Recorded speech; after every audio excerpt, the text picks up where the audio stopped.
Good evening. Good evening. It's great to have you here this evening for our 2019 Stark Lectureship. The Stark Lectureship was established in 1959 by Franklin Stark, who was a 1937 graduate of Dakota Wesleyan. And the purpose of the Stark Lectureship is to present publicly persons who are living examples of the truths of the Christian gospel and who demonstrate by the authenticity of their own lives the connection today between faith and works. Some previous Stark lecturers have been writer and theologian Elton Trueblood, Senator Mark Hatfield, columnist Cal Thomas, and writer Don Miller of the famous book Blue Like Jazz, which everybody was reading a while back. So this year we decided we'd venture into new territory. Everybody knows that at Dakota Wesleyan and in Mitchell we're just a little basketball crazy. It's one of the smallest colleges in the GPAC, and the GPAC is by far the hardest conference in the NAIA, and yet we've consistently in basketball, both men's and women's, competed far beyond expectations, with men competing in the national championship game to 2015 and nearly beating the national championship team this year. And of course, we all know that our women's basketball team won the national championship last year and made it to the Final Four this year with an incredible final game. We really love basketball. Now, I have to admit, I'm terrible at watching basketball. I'm one of those people that I didn't see a travel, that's me. But I still love watching the game, even though that I need to spend some time just sitting down and really learning the rules. But I love watching basketball, and it's been one of the real pleasures of being a professor here at Dakota Wesleyan and living in this basketball culture that we have here. So we decided this year to invite Jerry Walls, who's written 2 books on basketball, and I thought, I've been wanting to bring Jerry to Dakota Wesleyan for some time, and so it's great to be able to do that at this time.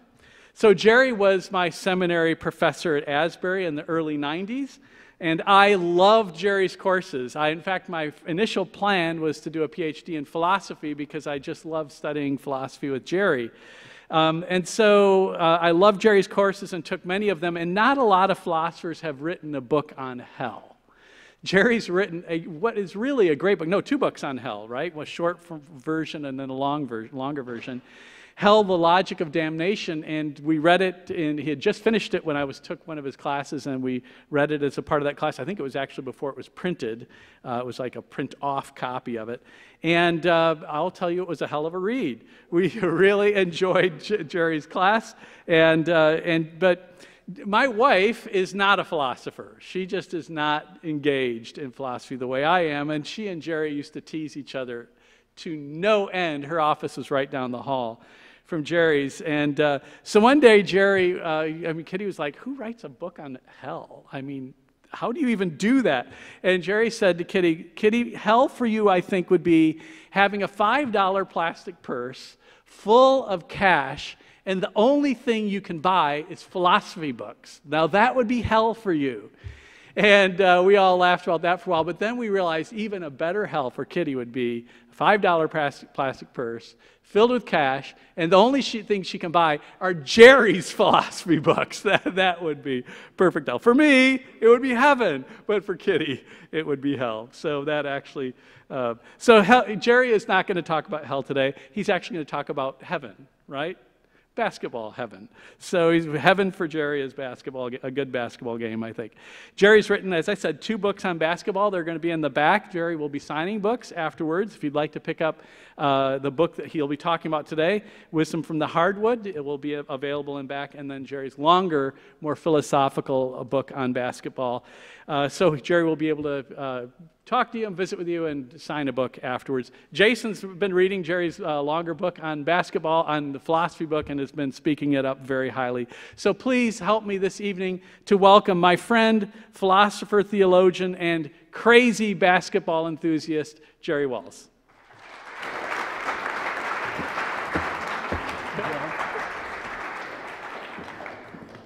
Thank you. It is truly a delight to be here. It is great to be in basketball country, and I've heard lots about your success on the court. And I must say, your court itself is amazing. I went to see the Corn Palace last night, and I think to myself, This is a great reason to play at Dakota Wesleyan, just to play in that building. It is awesome. You guys need to appreciate that. Now, I'm a big basketball fan. Tomorrow begins the greatest sporting event in the known universe, and I'm looking forward to it. But I've been excited about being with you here tonight. But I do have to ask a preliminary question some of you may be questioning, and it might be this. Why would a Stark lecturer who had distinguished people like Elton Trueblood and people like that be talking about basketball? I mean, isn't basketball just a game? Well, I totally disagree with that. I've always agreed with this statement from Ed Tapscott, former coach at American University and later an executive with the Charlotte Bobcats. And Ed Tapscott said the following: basketball is a culture. If you don't grow up with it or come to understand it completely, you can never really appreciate it. But if you do, no one can ever say anything that will change the way you feel about it. Now, I'm glad to know that basketball is a culture here. And I lived for like 20 years in a state where basketball is absolutely at the heart of the culture. I'm talking about the state of Kentucky, which is where I met Joe and Kitty. I mean, basketball is number one topic of conversation year-round. I would go to my barber, no kidding, no matter what time of the year I went to get a haircut. And my haircuts, by the way, take about 5 minutes. Okay? But no matter how short the time I was in the barber's chair, we talked about basketball. If it was summer, we talked recruiting and who would be the starting five for the Kentucky Wildcats. If it was winter, we talked about the latest game and how the Cats performed. If it was after January, February, we talked about the upcoming NCAA tournament. In fact, basketball is so much part of the culture there, it even affects the way they define words. So here is how Kentucky defines a pervert. A person who enjoys sex more than the basketball. That is, in Kentucky, a really bad person. Okay? Now, granted, basketball is a serious business. You might agree with me about that. But you might ask the question, why is a philosopher, and in particular a philosopher of religion, talking about basketball? Well, let me tell you something you may not know. Philosophy of basketball. Did you know that the man who invented the game, Dr. James Naismith, was a Presbyterian minister who majored in philosophy in college? The inventor of basketball was a philosophy major. And this suggests something really interesting to me. There's been a natural affinity between religion, reason, and round ball since the very beginning of the game. But I've also got a personal reason, I have to confess, for why I'm interested in the game of basketball. One of my parents played basketball back in the early 1930s. Here's a picture. She's that tall girl right to the left of the coach. She was a starting forward for the Huntington Huntsmen, Lady Huntsmen, and was a pretty good basketball player in her day. But there's really another reason that's really at the heart of it. This is the real point. I believe that many basketball players and coaches are what I would call natural philosophers. And what I mean by that is this. They have an instinctive understanding about the nature of success and what it takes to achieve it.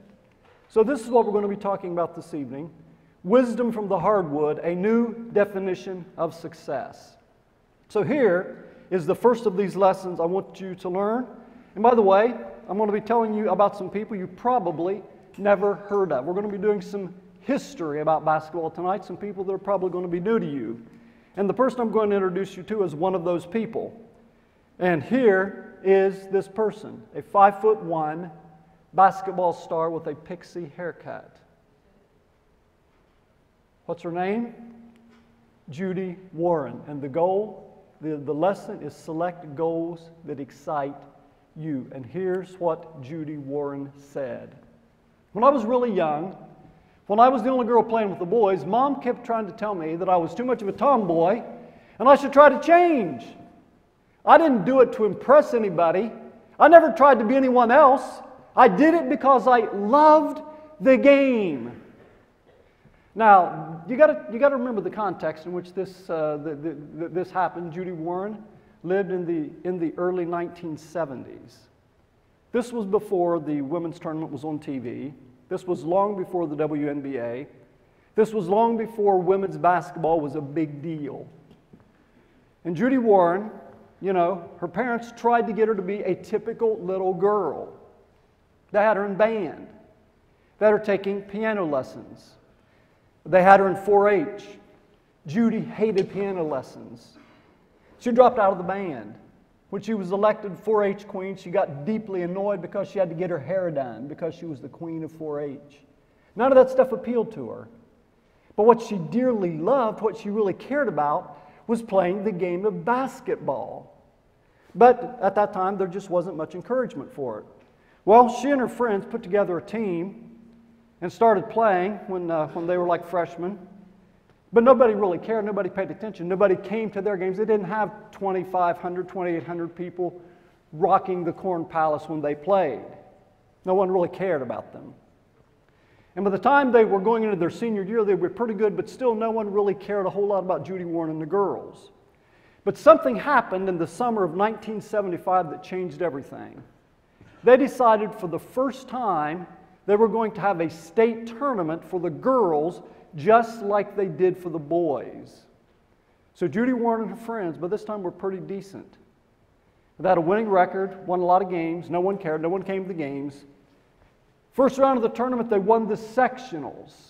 50 people showed up to see them play in the sectional tournament. Judy goes to the coach. He says, "Coach, we would like to have uniforms like the guys. We would like to have regular practice time in the gym like the guys." The coach said, "Listen, you learn to fill the gym like the boys do, and we'll talk, but not until then." They won the sectional. 1,500 people came and saw them in the sectional. Then they went to the state tournament, and before the championship game, they filled the gym with a pep rally. In this state championship game, 9,000 people came and saw the game live, plus a TV audience in the state of Indiana. Now here's the point. Judy Warren, right here, that little girl right there, is responsible for putting the game of basketball on the map, girls basketball in Indiana. But here's the point I'm trying to get across to you. She didn't do it to impress anybody. She didn't do it to try to be influential or doing something historic. She did it because she loved to play the game. And the first lesson for our success is this. You've got to select goals that really excite you and connect with your passion. You've got to know yourself. What really moves you? What matters to you? Here's a simple test. What makes you want to get out of bed in the morning? What makes your heart beat a little faster? The word passion is an interesting one. It has the same root as the word passive, and that is to be acted upon. A passion is something that moves you, that excites you.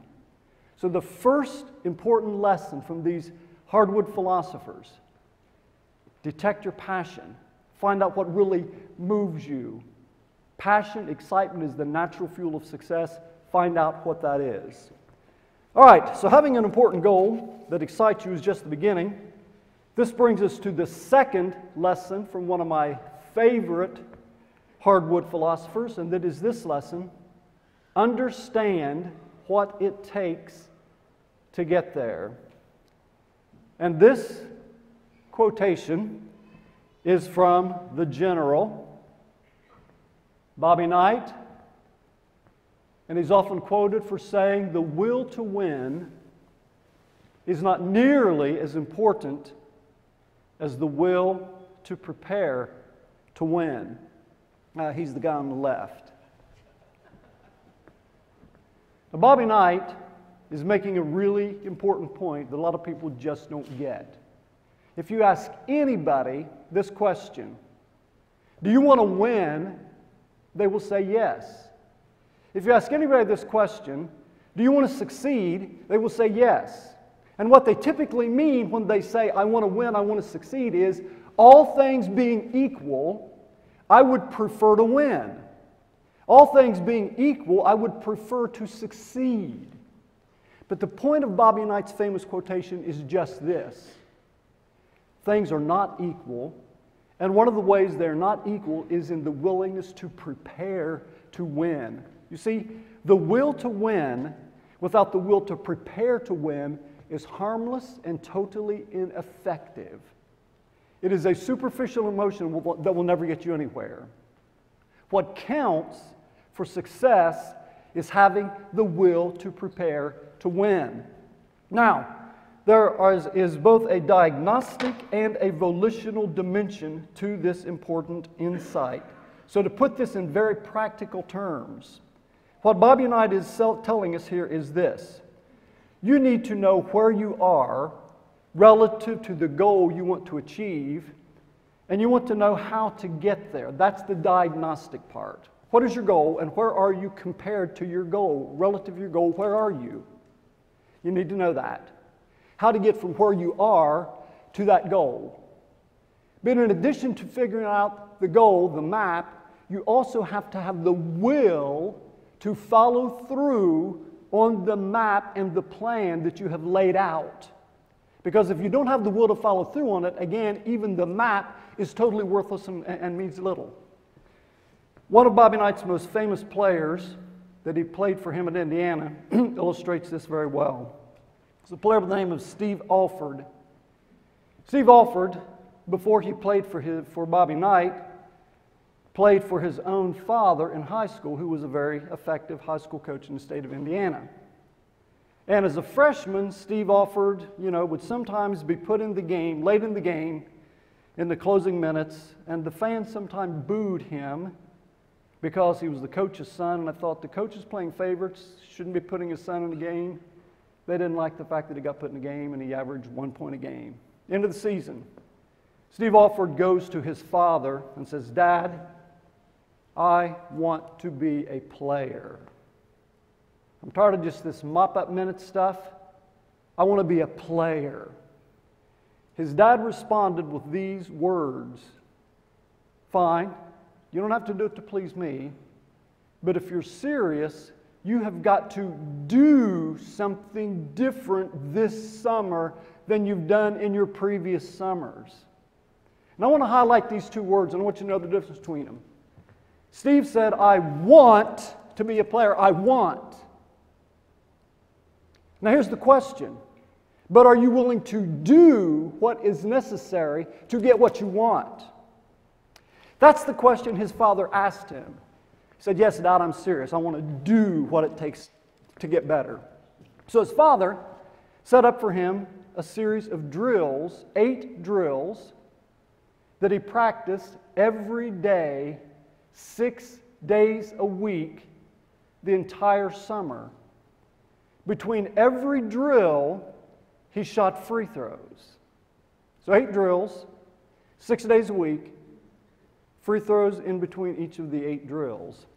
As a sophomore, Steve Alford averaged 19 points in high school. As a junior, he averaged 27. As a senior, he averaged 37 points a game, went on to become Mr. Basketball, went on to play for Bob Knight at Indiana, and led Indiana Hoosiers to a national championship, and he was a 2-time All-American. So this is a great example of the point: the will to win is not nearly as important as the will to prepare to win. All right, this brings us to the third point. So even if you know where you're going, you got your map, you got the will to follow it, it's often going to be tough to get there. And here is where the third lesson from the Hardwood comes in. Continue your pursuit when it gets tough. Now, here's one of my favorite old school quotes. I like this quote almost as much as I like the one from Bobby Knight. Check this out. This is Jim Rosenthal, who was an Indiana high school coach in the 1960s. And he coached a famous guy who became an All-American at Purdue by the name of Rick Mount, one of the great jump shooters in the history of the game. Listen to what Jim Rosenthal said. "A kid whose desire wilts in hot weather is not the kid you want with the ball in his hands with the game on the line. Now, Rosenthal had a great way to test this theory out. Check out those Daisy Dukes, you know, from the 1960s. There's Rosenthal, and that's the star player, Rick Mount. He had a great test. He had this summer league in which the boys played 40 games in hot, sweltering weather. And Jim Rosenthal watched these games carefully to see whose desire stayed strong even in the hard, hot weather when it's not easy and fun to play. The kid whose desire wilts in hot weather is not the kid you want with the ball in his hands with the game on the line. Now, let me ask you this question. What kind of hot weather, as it were, do we need to persist through? Well, the first kind of hot weather we need to persist through, obviously, is adversity and failure. So let me take you back to another basketball player you've probably never heard of, a guy by the name of Robert O'Kelly, who played for the Wake Forest Demon Deacons back in the late 1990s and into the 2000s. Star player, and they were playing North Carolina, and they had lost to North Carolina the previous 6 times they had played, and things didn't look much better in this game. They fell behind. North Carolina was leading, and O'Kelly, the star player for Wake Forest, was cold. In fact, he shot 11 shots and didn't make a single one. 11 fires, 11 misses. Second half, they're down by 10 points. Their coach, Dave Odom, calls a timeout, and here is what he said to Robert O'Kelly. He said, "Keep shooting." I told him to keep shooting and it will happen. A lot of players would have lost their courage and stopped shooting. He didn't. Now, as the game proceeded, O'Kelly hit 6 out of 7 of his final shots, ended up scoring 18 points, and led Wake Forest from a come-behind victory over North Carolina. But here's what I want you to get. Imagine how easy it would have been for O'Kelly to have said to Odom, "Look, Coach, I'm just not on tonight. Somebody else is going to have to step up. I'm just not hitting tonight." I mean, he's already 0 for 11. You often hear announcers when they're talking about a game, they'll say something like this: "He really needs to hit a shot early to get his confidence going. She needs to hit one early to get her confidence going." 0 for 11. Confidence in the ditch. No thought that tonight is my night. But he kept shooting. And I want you to notice something really interesting here. Notice that word courage. A big part of confidence is the old-fashioned virtue of courage and risking failure. See, there was no guarantee that he was going to get hot. There was no guarantee that he was going to turn it around. He could have just as easily stayed cold and ended up shooting 1 for 19. But he kept shooting. He had the courage. So here's the point. An important, indeed a vital component that is necessary for success, you have to have the courage to risk failure. You have to have the courage to fail. And listen, if you have never failed at anything, you haven't tried hard enough about interesting projects. In order to be a success, you've got to risk and fail and get back up and keep shooting. So we need to be able to risk, to risk and keep our confidence through adversity and failure. But now, secondly, there's another kind of hot weather we need to persevere through, and this one is more surprising and ironic, and this is prosperity and victory. Listen to this surprising quotation from Bill Bradley. Bill Bradley played for Princeton University, he was an All-American, played for the New York Knicks, was an NBA All-Star. He is an NBA Hall of Famer, and later was a U.S. Senator, and even ran for President of the United States. Listen to Bill Bradley's insightful observation. He says, "Victory is the more subtle imposter. When you begin to expect it as a continuum, instead of seeing it as a reward that has to be fought for, you are in trouble." Julius Erving once said that sustaining focus after a failure isn't a problem. Indeed, it might even sharpen your alertness because you'd be intent on making up for the mistake. It's after you've pulled off a great play that focus is difficult, because there's a strong temptation to dwell on what you just did. By the time you finish congratulating yourself, your opponent has scored 3 baskets. Now, let me give you a little piece of advice. I'm really impressed by the success. National championships, Final Four. That's great. But let me give you a little piece of advice. Short-term success can be one of the biggest obstacles to long-term success. We can very easily become comfortable in our success. We can think, well, hey, we won a national championship. We went to the Final Four. Same thing will happen next season for sure. You expect it as a continuum. It's just going to happen automatically. Here is the point. Victor is the subtle imposter. When you begin to think it's just automatic, it's going to happen automatically no matter what, that's when we are seriously in trouble. So don't live in the past. Tubby Smith, former coach at the University of Kentucky, made this point quite concisely when he said, "Nothing is more meaningless than a halftime score." And if you're a basketball fan, you have seen games, I'm sure, in which your team was leading by 20 points at halftime and thought the game was over. In the second half, they coasted, and they coasted right into a defeat because they did not keep their intensity up. So again, 2 types of hot weather we need to persevere through. We need to persevere through adversity and failure, and more ironically, we need to persevere in prosperity and victory. Now here's another important thing about long-term success. It is not a solo Lone Ranger operation. To achieve long and lasting success, we need to understand this next point. We need to be willing to cultivate the gift of others. Now there's a statistic that we keep in basketball. For the person who makes the pass that sets up his or her teammate for a score, what is that called? An assist. An assist. One of the great assisters in the history of the game, one of the great passers in the history of the game, is one of the great players, period, by the name of Larry Bird. You ever wondered how Larry Bird became a great passer? Well, he tells us the story in his autobiography. And here's the story of how Larry Bird developed his passing skills. And he said this: during my sophomore year, this is sophomore in high school, I broke my ankle during a game and was out almost the whole season. As it turned out, I discovered from that adversity that I loved to pass. I like to see the gleam in my teammate's eye as he runs back down the court after scoring off of one of my passes. Now, let me give you a really, really vital tip if you want to be a leader. If you want to be a leader of men and women, listen to me right now.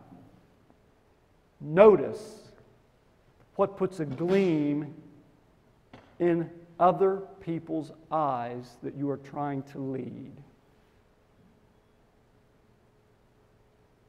Notice what puts a gleam in the eyes of the people you are trying to lead.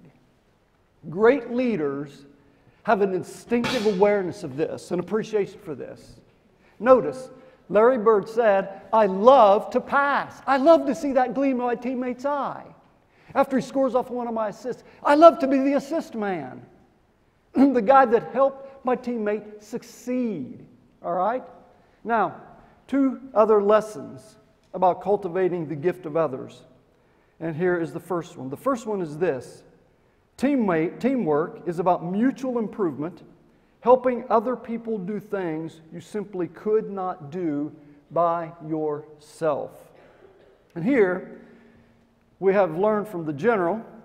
I want us to now listen to the admiral, the man, David Robinson, who played for the San Antonio Spurs. So David Robinson was a guy who had enormous individual achievements. He was Rookie of the Year. He led the NBA in scoring. I'm not going to fall for it this time. He was the MVP of the NBA, but he never won a championship. Individual awards galore, never won the big one. He never won the NBA championship. Well, something happened that turned out to be rather fortunate long term. The time it happened, it didn't seem very fortunate, but David Robinson had a season-ending injury. As a result of that season-ending injury, the Spurs sank. They ended up getting a really high draft pick, and they managed to pick up a guy by the name of Tim Duncan. So suddenly you have this two-headed monster playing for the San Antonio Spurs, and with the assistance of Tim Duncan, David Robinson won his first championship in the NBA. And listen to what he said in analyzing this event. People have compared the way Tim, that is Tim Duncan, helped me win my first title to the way Terrell Davis helped John Elway win the Super Bowl. But by taking a lot of the pressure off him, I'd like to think I've helped Tim maybe as much as he's helped me. Now, do you remember Johnny Bronco? Do you remember? Couldn't win the Super Bowl. Great individual statistics. Led the NFL in passing, but didn't win the big game until they got Terrell Davis, the running back, that diversified the offense, and suddenly they were able to win it all. David Robinson said exactly the same thing happened with us. I wasn't able to do it alone, but then when I got Duncan, we were able to do things together that I could not accomplish individually, no matter how impressive those individual numbers were. And notice, he said, I'd like to think I helped him maybe as much as he helped me. So teamwork is about making each other better and accomplishing things as a team you never could accomplish by yourself. Now, there's another aspect of teamwork that's also critical, and this can be really difficult. Teamwork is about celebrating the achievements of other people, even when they exceed your own accomplishments. Now, this can be hard. Are you able to celebrate your teammate who gets the glory? Are you able to celebrate the teammate whose accomplishments exceed your accomplishments? Listen again to David Robinson, there he is, MVP. Listen to him after he won the NBA championship. And in a moment of honest transparency, here's what he said. He said, I can't deny that it felt weird to see Tim standing on the podium with the Finals MVP trophy. But I thought about the Bible story of David and Goliath. David helped King Saul win a battle, but the king wasn't happy because he'd killed thousands of men while David had killed tens of thousands. So King Saul couldn't enjoy the victory because he was thinking about David getting more credit than he was. I'm blessed that God has given me the ability to just enjoy the victory. So Tim killed the tens of thousands. That's great. I'm happy for him. Now, here's one of the remarkable things. Jealousy is not only a vice, it is also one of the things that can short-circuit our own success because we can't work well with other people and allow them to excel and celebrate their achievements and accomplishments. David Robinson, beautifully, and by the way, as an outspoken Christian, David Robinson learned this lesson from the Bible and was able to celebrate his teammates' accomplishments and accomplish things that he never could have accomplished by himself. Now this brings us to point number 5. Exert the extra effort that shows you care. Not the bare minimum. We have to have a serious emotional commitment that shows we genuinely care about what we're doing. And there are two things that this involves. First, it's about doing the little things, making the sacrifices that get no glory. There's a famous basketball poster that illustrates this very well. It has a basketball player diving for basketball, and on the poster it has these words, "It makes me sick when I see a guy just watching it go out of bounds." Anyone want to take a hazard as to who said this? Larry Bird, bingo. Now what makes that impressive is Larry Bird is the guy who said it. This is not a rookie. This is not a rookie trying to impress the coach. This is not the 12th man on the team trying to save his spot on the roster diving on basketballs. This is a superstar. and a superstar with back problems. And this is the guy that says, it makes me sick to see a guy just watching it go out of bounds. Now listen, I don't care what your job is. I don't care what your career aspirations are. Whether it's basketball, whether it's nursing, whether it's business, whether it's law, whether it's being a doctor, whatever. I want to tell you this. Every job, there's something like just watching the ball go out of bounds and not caring. And one of the ways you separate yourself in terms of showing you really care is not letting the ball bounce out of bounds. Because every ball you just watch go out of bounds is a lost opportunity. It's a lost chance to score. That can be the difference between winning and losing the game. So whatever your job is, there's an equivalent to just watching the ball go out of bounds. Do the little things. You know, they don't have any statistics on floor burns. You seldom get ESPN highlights for diving on a basketball. Doesn't make the headlines. But that's the kind of sacrifice, that's the kind of doing the little thing that makes a vital difference. All right? Second thing that's involved here, it's about showing your heart more than your hurts. Now, I'm not saying we need to be macho men who never acknowledge that we hurt. We sometimes do hurt, and we need to share that. But the point is this. We need to show our heart more than our hurts. Listen to this description of a basketball player. He leaves his heart and soul out there every night. He plays when he's bruised and banged up. He never wants to come out of the game for rest. He's from the old, hard-nosed school of basketball. Anybody want to take a guess who this is written about? Anyone? Come on, someone take a shot. It's a good guess, but not Larry. Who? Michael it is. That's what Doug Collins said about Michael Jordan. Now, here is one instance in which Michael did this very sort of thing in which he showed his heart more than his hurts. 1997 NBA Finals against the Utah Jazz.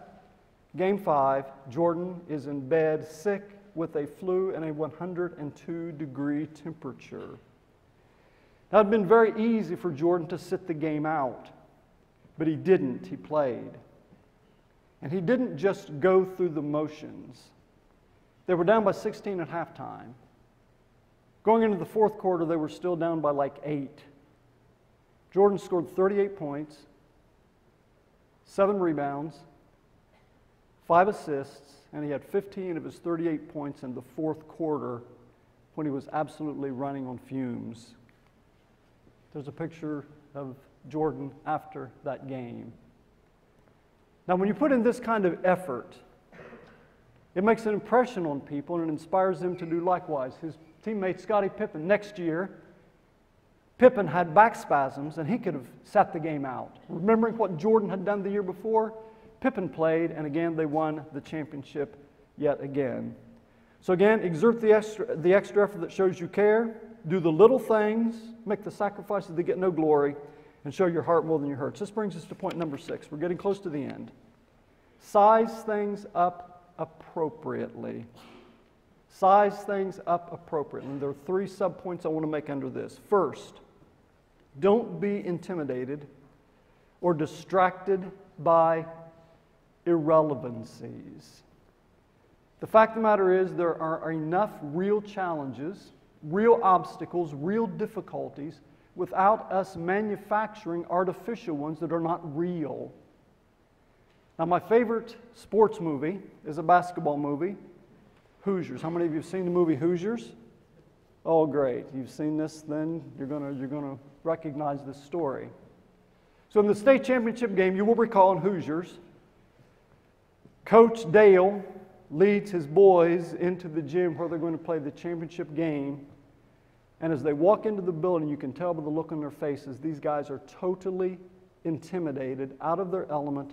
They think they're completely out of their league. In fact, in a scene shortly before this, Coach Dale had said, most of my guys have never even seen a building taller than 2 stories. And now they walk into this gym and you can tell they're scared to death. Coach Dale, at this point, did something really wise. You remember? Pulled a tape measure out of his pocket. He said to a couple of his players, could you measure the distance from the basket to the free throw line? They kind of look at him like, what?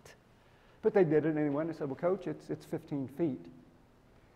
And then he said, and Strap, could you get up there on his shoulders and measure the goal, how high it is? And they look at him again like, Coach, are you crazy? But they did it anyway, and they measured the distance. And they said to Coach, it's 10 feet. At which point, Coach Dale uttered these immortal words. What are they? I think you will find this is the exact same measurements as our gym back in Hickory. The size of the gym is irrelevant. The size of the gym is irrelevant. The fact that you've never been in a building like this, played in a building like this, utterly beside the point. Don't be distracted or intimidated by stuff that is utterly irrelevant. Secondly, keep your focus on things you can control. And again, let me resort to Coach Dale. Earlier in the movie, when they were playing in the semis, he gave this speech to his team, and he said, listen, forget about the crowds, the size of the school, their fancy uniforms. Remember what got you. Focus on the fundamentals we've gone over time and time again. And most important, don't get caught up thinking about winning or losing this game. If you put your effort and concentration into playing to your potential to be the best that you can be, I don't care what the scoreboard says at the end of the game. In my book, we're going to be winners. I want to highlight 2 words. Forget and focus. Know what to forget. Stuff you can't control, stuff you have absolutely no influence over whatsoever. Focus on the things you can control, the things that you have the ability to change and make a difference. All right? So there's one more point under this, and it's this. Never underestimate the challenge you face. And let's listen to Michael Jordan one more time. He said, every time I play, I feel like I've got something to prove. Getting cut in high school has a lot to do with that. You know, Michael Jordan got cut as a sophomore in high school by his high school coach. Getting cut in high school had a lot to do with that. I know it's years later, but I still refuse to take anything for granted. I get up for every game. I need that kind of intensity. That's what keeps me going. Now listen to me. This is arguably the greatest player that's ever played the game to this point. I'm hoping LeBron surpasses him. But to this point, this is arguably the greatest player that ever played the game. And notice what he says he has to do for every game.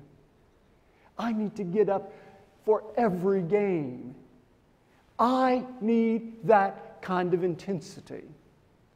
And here's the obvious lesson. If Michael Jordan needs to do this, what about us? Listen, Michael Jordan is not the greatest athlete that ever played the game. There are guys just as athletic, even more so. Michael Jordan didn't have the greatest vertical leap. He had a great one, but there are guys with bigger vertical leaps than Michael Jordan. He certainly was not the greatest jump shooter in the history of the game. What set Michael Jordan apart from his competitors was this kind of intensity and passion. Never underestimate the challenge you face. So that's sizing things up appropriately. We come to our final point. Stand firm on your deepest values. And once again, I'm going to make 3 different points. So I talked earlier about David Robinson when he finally was able to win an NBA championship with the assistance of Tim Duncan. After he won that championship, some reporters asked David Robinson, David, would you kiss the trophy so we can take a picture of you kissing the trophy? Because you may remember when Michael Jordan finally won the championship, he cried like a baby, he hugged the trophy, and he kissed the trophy. And they said to David Robinson, David, will you hug the trophy and kiss it so we can take a picture of you? Listen to David Robinson's response to that request. I told them, I'm not kissing anything that doesn't kiss me back. Everybody thinks the trophy and the ring are the ultimate things, but as valuable as they are, they're just things. Our guys will take more away from this season than just the fact that we won the title. They'll remember how we won it. They'll think about the way we bonded, the way we trusted one another day after day, and that's even more important. So recognize the difference between symbols and substance. Recognize what it is that really counts. So what are the ultimate things? You need to answer that question. What really matters? What really counts? I guarantee you they're not simply symbols, they're not simply trophies, starting with things that can kiss back. Now, the second point under stand fast on your deepest values is this. Respect the sacrifice. Respect the sacrifice. Now I want to tell you about a story about an American soldier. And I don't even know this soldier's name, and that's part of the point of this story. But it begins with a German by the name of Holger Geschwindner. He was the captain of Germany's 1972 Olympic team. One day in the 90s, he was playing a pickup game. 80s, 90s, I can't remember exactly what day it was. He was playing a pickup game, saw this tall, skinny kid playing in the gym, and he was really impressed with him. Introduced himself to him and said, look, you know, you've got some real talent. Got to know him a bit and said, look, I think you can make the NBA. I want to help prepare you for the NBA. I think if you'll give me 5 years of working with you, I can get you drafted in the NBA. So he started working with him. Anyone want to guess who this tall, skinny kid is? Who? Dirk Nowitzki. Bingo. Bingo. So here's what Dirk Nowitzki said about Holger Geschwindner. I've said it all along, if it would not have met him when I was 16, 17, I would not be here at this stage. He taught me everything. He taught me all the moves, but also how to handle myself on and off the court. He's been a second father to me. I learned pretty much everything from him. So it only took 3 years, not 5, but working with Geschwindner for these 3 years, Dirk Nowitzki was drafted, and here's the credit he gives to Geschwindner. Now, Geschwindner was asked one time, well, did you ever charge Nowitzki for teaching him basketball? Did you ever charge him for these lessons? You were driving back and forth a long distance, sometimes 50 miles one way, to teach Dirk the game of basketball. Did you charge him? Here is what Geschwindner said. Of course not. I learned basketball from an American soldier, and he was driving 15 miles back and forth from a boarding house to get me to practice. Notice that last line. You have to give something back. Now, I want to tell you something that we all need to keep in mind. Every person sitting in this auditorium is extraordinarily privileged. We often don't remember it. We often fail to take into account the sacrifices other people have made so we can enjoy the privileges we have. This university, in which you have the opportunity to get a great education, and I've talked to several of you and gotten a real sense of the deep appreciation you've got for the school, and I'd love to see that kind of school spirit. That's great. That's great. But you know, the reason it's here is because people have made some serious sacrifices to make this happen. So here's the lesson. Respect the sacrifice. And the way you respect the sacrifice is learning to give something back when it's your turn. All right, I come to the third point under this. Stand fast on your deepest values. The third point is this. Remember, life is longer than basketball. The great sports writer John Feinstein made this observation. He said, college basketball players have a very brief lifespan. They're freshmen 1 minute, alums it seems only seconds later. One player that exemplifies this for me was a player by the name of Damon Bailey. Does anybody in this room know this name? Anybody heard of Damon Bailey? Okay, this makes my point exactly. Before LeBron James, Damon Bailey was the most ballyhooed, celebrated high school basketball player ever. This quotation comes from an article from Parade magazine when Damon Bailey was at the height of his fame as a high school basketball player. It all started when Damon Bailey was in the 8th grade, and Bobby Knight, the great coach at Indiana, had heard about him, heard he was so good. Bobby Knight went to see him play as an 8th grader. And Bobby Knight was so impressed, Bobby Knight said, "This guy is better right now than some of the guards that I've got at Indiana as an 8th grader." Damon Bailey had enormous pressure on him throughout his high school career. Everybody expected Damon Bailey to be the next Jerry West. They thought he was going to be the next great star of the NBA. Well, he was good, but he wasn't that good. He did have an injury that may have hampered his career, but he never went on to achieve the sort of fame that he expected. Well, this right here, this quotation right here shows that he had some real wisdom at this stage in his life.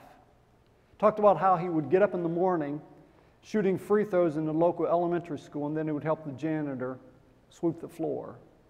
Here's the point.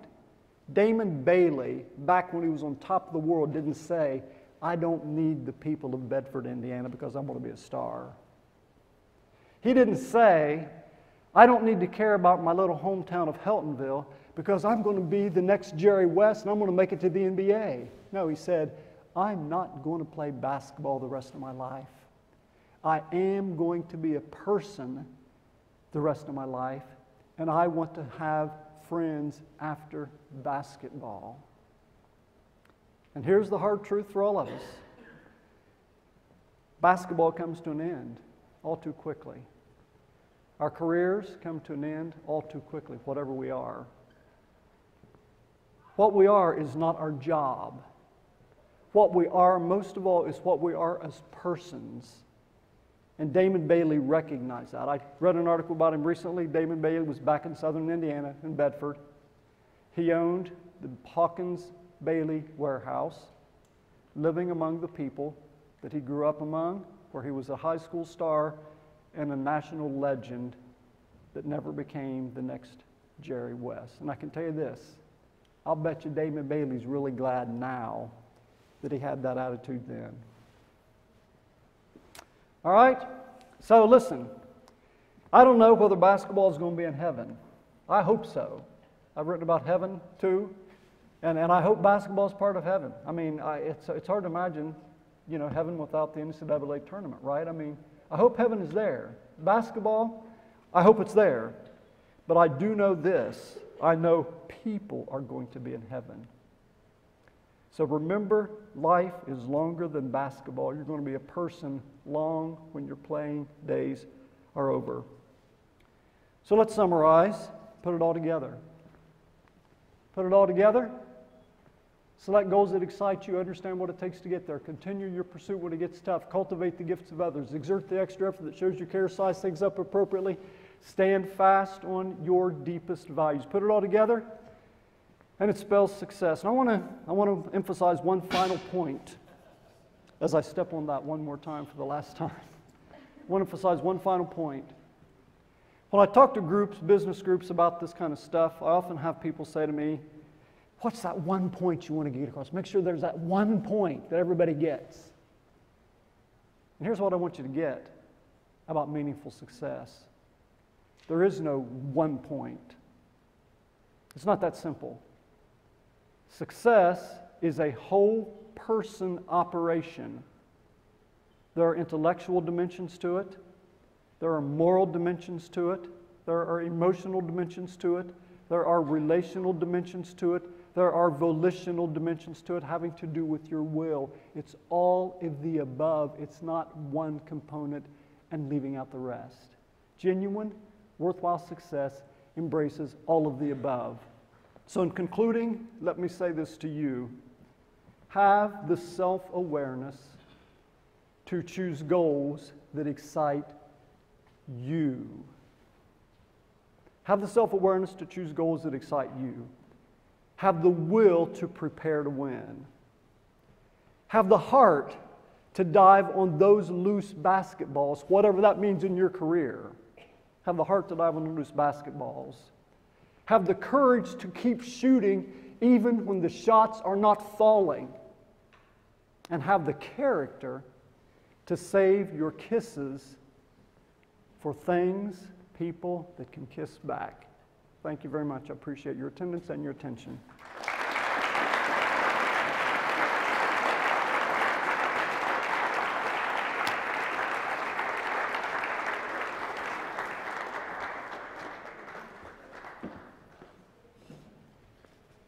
Thank you so much, Jerry. Just want to remind you that he'll be back signing autographs, and you can purchase either of his 2 books. Jerry will also be preaching in chapel right here tomorrow at 11 o'clock if you're free.